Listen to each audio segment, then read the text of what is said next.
guys, this is Jasmine, your Tuesday host here on Spellbound Heathens, and this week we're talking about blood, bones, and remains in ritual and practice.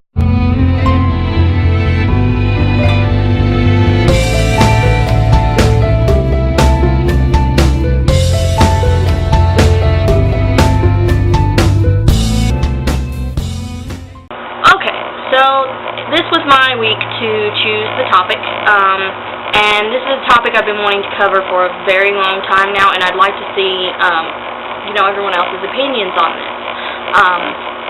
I think when you start talking about using bones or any kind of remains of whether animal or human, or blood, or any bodily fluids, really, people kind of get a little freaked out and squeamish, and I think it's developed a negative connotation from my point of view, from how I see things, and I think that mostly stems out of fear, from, all of the thousands of years of propaganda that have been going on with the media, who talk about witches, witchcraft, paganism in a negative way, and they show these kind of almost darker type things in order to scare people, basically. Or for the entertainment factor. But there are a ton of religious groups, practices, organizations that incorporate both bones and remains into practice. I'm going to talk about bones and remains first. I've got some notes down here if you see me looking down. One of them is the Native Americans. You all know that I'm very close to the Native American beliefs. And they use bones and remains in totem and spirit animal work. For example, let's say your totem is a bear.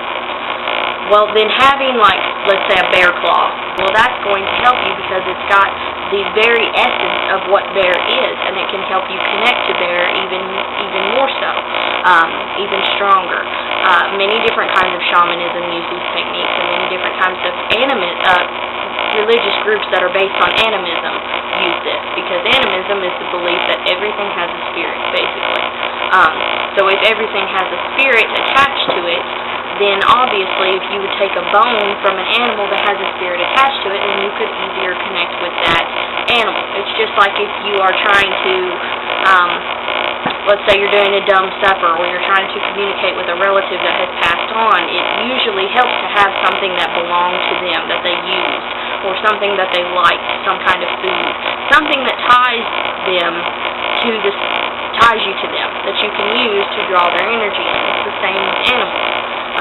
Santeria and voodoo also use these. I'm sure many of you have heard about casting chicken bones and different knuckles to tell your future, things like that. And then even some of the more, what most people would consider benign religions, use remains.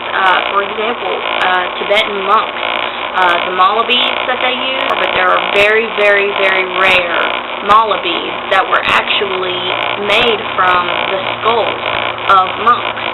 I personally use bones in my practice. I've always been kind of a science nerd. I think it's very interesting, so I've always kind of been a little bit of a bone collector, and the reason I use it is more closely tied to the Native American belief. When you have a totem, or you're trying to work with an animal spirit, a bone is the most closely you can possibly get to a lot of animals aside from the actual animal, and I think it's great. Now, a lot of people, obviously, like I said earlier, get really squeamish when you talk about these kind of things. They're like, oh no, I can't use bones, that's nasty, they're not clean, or it's not moral. But if you go out into the woods and you find a bone laying on the ground, or you find a skeleton, and it's already been decomposed, it's just laying there, it's not going to do anything but lay there on the ground. It's not being used for anything. If you ask permission, just like you would if you were taking a clipping from a tree or something like that, and you leave an offering, I personally see no problem with that whatsoever. If you want to clean it, there's tons of different ways to do it. You can look it up on the computer. But modern uses of remains that people use on a daily basis, and they don't realize really what it is, I guess, are antlers. A lot of pagans use antlers to represent God. A lot of people may use it to represent deer spirits. But antlers are a form of animal remains. They have come off of an animal that has passed, or in some way or another. Feathers. Feathers are basically bone. The shaft that runs up the middle of the feather is made from bone. Just kind of like our fingernails, they're made of the same thing. Fossils, such as starfish, fossils that are actually found in the earth that are of animal remains. People use those a lot. Leather-bound books of shadows. Leather is animal remains, and depending on what type of leather that you use, it can help connect that spirit, or pelt, or fur.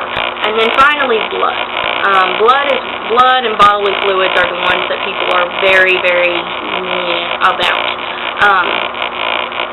But the reason that you see a lot of these things in antiquity, you can, if you go back and look at different religions, they used blood as a metaphor. They used semen. They used moon blood, all the bodily fluids, spit, in different things to represent basically your own life force, and several other things. But it was used a lot more than it is today, and I think today people don't use it as much because of the negative connotation that it has gotten from the health community.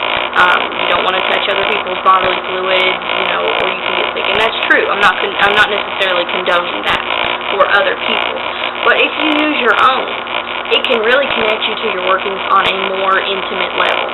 Now, I don't particularly use these a lot, but I have before.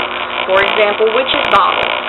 Sometimes they call for you to put your own blood in, or spit in it, or urinate in the bottle. And because that is your own bodily fluid, that's what keeps you alive, if it's your saliva or your blood. It connects you on a physical and intimate level to that working. Ladies, moon blood. Not a lot of people will talk about this. I know Jacqueline Dubois has a good video on this, but ladies, you can use your moon blood to connect you to the goddess. Now, I know it sounds disgusting and things like that, but it's really not. When you start looking at it and you start figuring out how to do things like that, it becomes less and less of a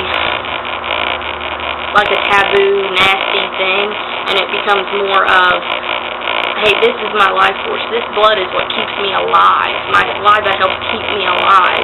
And I'm putting my energy into my workings on an extreme level. Because obviously, if you don't have blood, you don't live. So you're putting your very basic, most need into that bottle. And I think that I've pretty much covered everything, and it's a really great thing to incorporate into your practice. So the next time you're out, walking through the woods, going to do a ritual or whatever you're doing, and you see a little bone laying on the ground, if you would like, go ahead and pick it up. Try to identify what animal that bone came from. Clean it and maybe use it to connect to an animal. Maybe that is a sign that you need to do some work with that animal if you're finding its bones. But that's a whole other video topic entirely. So I'm very excited to see what my co-hosts have to say on this topic, and any of you that are watching, feel free to leave us video responses. Leave us a bunch of comments, but I'd really like to see what everybody has to say on this topic, and how you, personally, if you do, or why you don't, use blood, bones, or animal remains in your rituals, or in your spell work, or your practice, or whatever. So I think that's it for this week. We'll see you guys next Tuesday, and